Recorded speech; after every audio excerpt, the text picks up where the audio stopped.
Hello, my name is Callie Ehmann, and welcome to my leadership presentation. Here's an introduction to myself. As I said, my name is Callie Ehmann.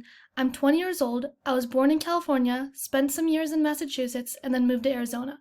I'm a sophomore at ASU, and I'm majoring in business communications. And if you can't tell, I just got my wisdom teeth pulled, so that's why my face is a little puffy. My assessment's results showed me that I am a transformative leader. The quiz showed me that my goal is to create a work environment where everyone is inspired to reach a common goal while also growing as individuals.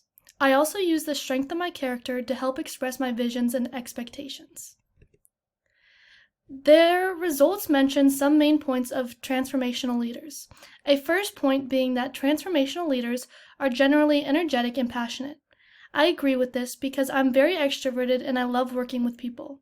This makes me strive in group settings where I can use everyone's skills to our advantage. Another point was that transformational leaders take control of situations by conveying a clear vision of the group's goals. I also agree with this because I make sure everyone knows what we are doing and why we are doing it. A third point that I do not necessarily agree with is that the primary goal of transformational leaderships are to inspire growth, promote loyalty, and instill confidence in group members.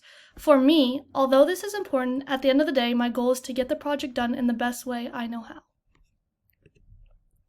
A component of supervisor-subordinate communication discussed in Chapter 7 that I correlated to my transformational leadership style was semantic information distance.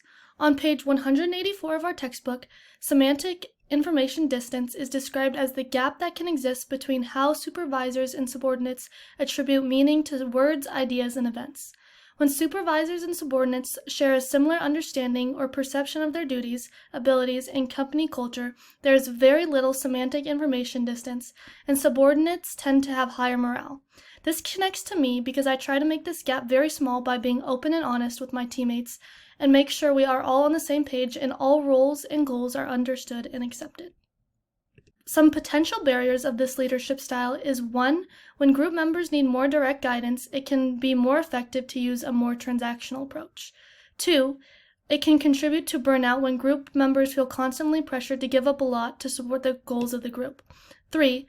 If the focus is on achieving a set of short-term goals, taking a more transactional approach might lead to less chaos and better results. In sum, I'm a transformative leader which promotes creativity, open communication, and group participation. This is good for long-term goals, but does have potential issues for smaller tasks. Here are my resources, and thank you for listening, and I can't wait to hear about everyone else's.